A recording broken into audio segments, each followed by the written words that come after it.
So, ano yung unang gagawin natin para makapag-add tayo ng student? So, we need yung tatlong, sabihin na natin, information. First, yung student ID, name, and courses ng magiging student natin. So, dito sa taas, magdi-declare lang tayo ng list ng mga information na kailangan natin dito.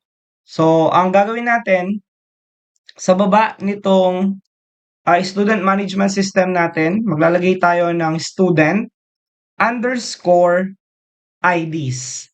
Then, equal natin siya into empty. Okay? Then, same thing, gagawin din natin yan into student underscore. Then, gagamit tayo ng names and then equal and then yung opening and closing natin. The next ay gagamit ulit tayo ng student underscore courses. Then, equal natin siya into empty ulit. So, ibig sabihin, wala pang laman yung datas natin. So, ang next step na gagawin natin is pupunta ngayon tayo dito sa choice number 1 natin. So, dito sa baba, ang gagawin natin ay magkakaroon ulit tayo ng print. So, kakopy lang natin to. And then, papalitan natin yung sa loob. So, gagamit tayo ng /n. And then, sabihin natin dito, add student. Or lakihan natin. Yan. Yan. So, kunyari, meron tayong add student dito. And then, ang gagawin natin is magdi-declare tayo dito ng student underscore ID. Okay? So, si student ID, guys, is different from student IDs. So, walang S yung variable natin dito sa baba. Okay? So, ang gagawin natin is equal natin siya and then input and then sasabihin natin dito ay enter student ID.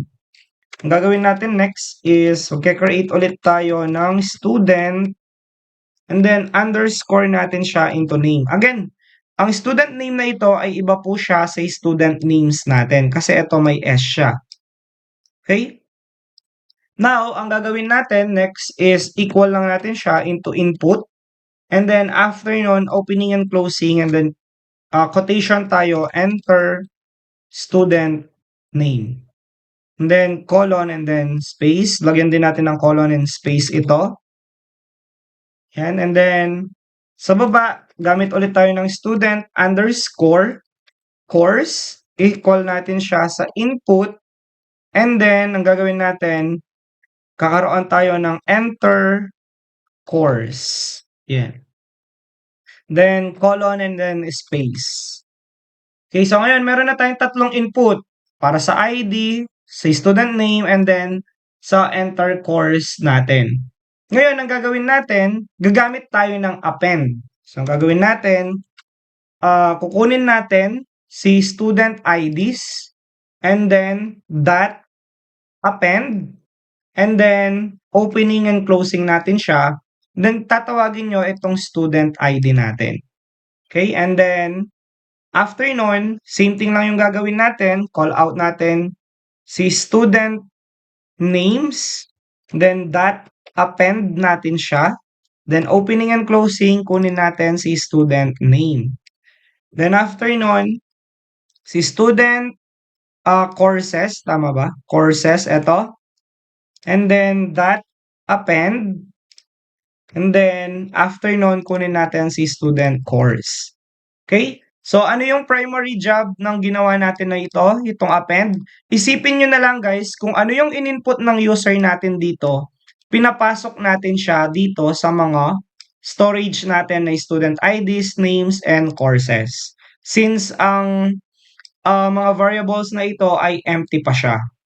Okay? So, kumbaga, kapag sinabi nyong student IDs.append, kung ano yung laman ni student ID, ipapasok natin siya dito sa student IDs natin.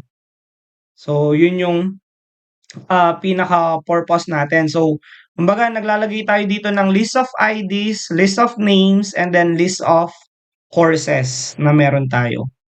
Okay? Or na ini-input ng user natin. So, yun yung pinaka-purpose niya.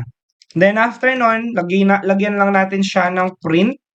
Then sabihin lang natin /n and then student added successfully. And then semicolon. Okay, so run natin siya, check natin. Okay, so mag-add student tayo since ang add student natin ay 1, so lalagay natin dito 1. Yun, so kung mapapansin nyo, add student selected, enter student ID. Let's say for example, 1 ang ID, and then gagawin natin, lagay tayo ng name, let's say for example, Kara, and then yung chorus niya will be ID. And then, yon, student added successfully. So, isipin nyo na lang guys, etong 1, etong Kara, etong IT, ay pumasok sila ngayon dito sa ating mga variables na ito.